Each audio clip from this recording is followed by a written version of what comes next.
Alors, on considère les deux vecteurs suivants, a égale 3, 1 et b égale moins 1, 1. Et dans cet exercice, ce qu'on fait, c'est une projection sur le vecteur a parallèlement au vecteur b. Alors, ce qu'on peut dire de nouveau, comme dans l'exemple qu'on a vu tout à l'heure, c'est que P de A, P c'est le nom de mon application, je vous rappelle, elle ne s'appelle pas F dans cet exemple, elle s'appelle P, pourquoi? Parce que c'est une projection. P de A c'est égal à A, de nouveau, puisqu'on projette sur le vecteur A. Et puis, ce qu'on peut dire aussi à propos du vecteur B, c'est que P de B, c'est égal à 0. Voilà. On va travailler maintenant dans la base que je vais appeler B', et puis qui est formée justement de ces deux vecteurs A et B. Comme ils sont linéairement indépendants, je peux faire ça. Alors, dans cette base B', toujours comme dans l'exemple de tout à l'heure, on a le vecteur A, quelles sont ses composantes? A c'est 1 fois A plus 0 fois B, donc ses composantes ça va être 1, 0, et puis les composantes de B ça va être 0, 1. Et du coup, par ces égalités-là vont se réécrire comme ça.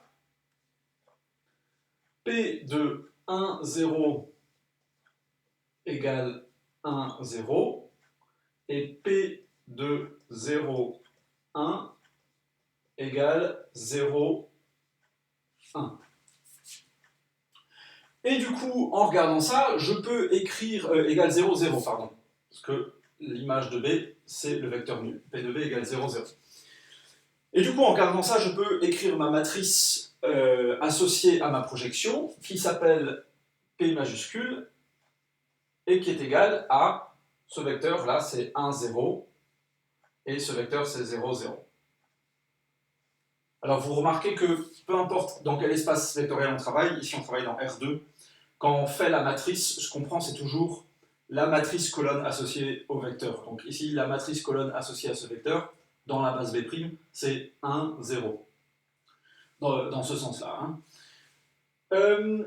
Une autre chose qu'on peut dire aussi, c'est que la... Non, pas tout de suite. Donc maintenant, j'ai résolu cet exercice dans la base B' égale AB. Mais moi, ce qu'on me demande, c'est de trouver la matrice associée à mon application P dans la base canonique. Donc qu'est-ce que je vais faire? Je vais faire un changement de base.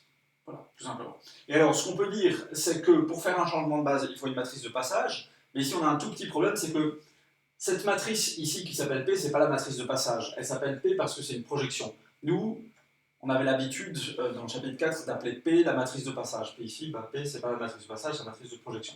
Du coup, il faudra trouver un autre nom, et du coup, il faudra... la matrice de passage, on va l'appeler Q, par exemple. Alors, passage de B à B',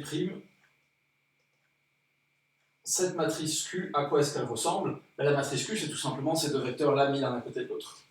Donc ça fait 3, 1, moins 1, 1. Voilà. Et puis je peux vérifier que si je prends par exemple le vecteur A, et puis que je dis, si je vais faire ça, alors je vais faire ça ici dans un petit coin, la matrice colonne associée à A dans B, qu'est-ce que c'est? C'est 3, 1.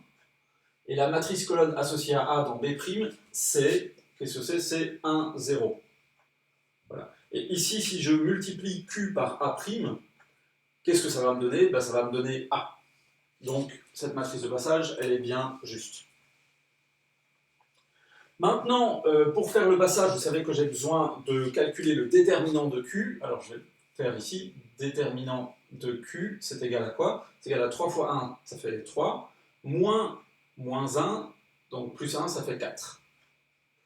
Et donc, l'inverse de Q, Q puissance moins 1, qu'est-ce que c'est? C'est 1 sur 4.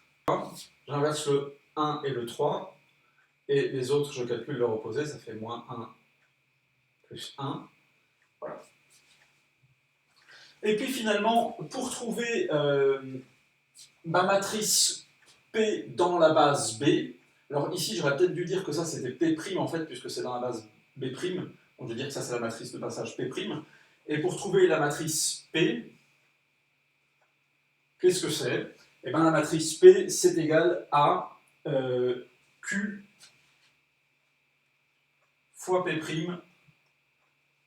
fois Q moins 1. Voilà. Et puis ensuite, je fais tous ces calculs, égal tati tata, égal, et puis ça me donne 1 quart de 3, 3, 1, 1, je crois. Oui, c'est ça. 1 quart de 3, 3, 1, 1. Et voilà comment j'ai trouvé ma matrice P.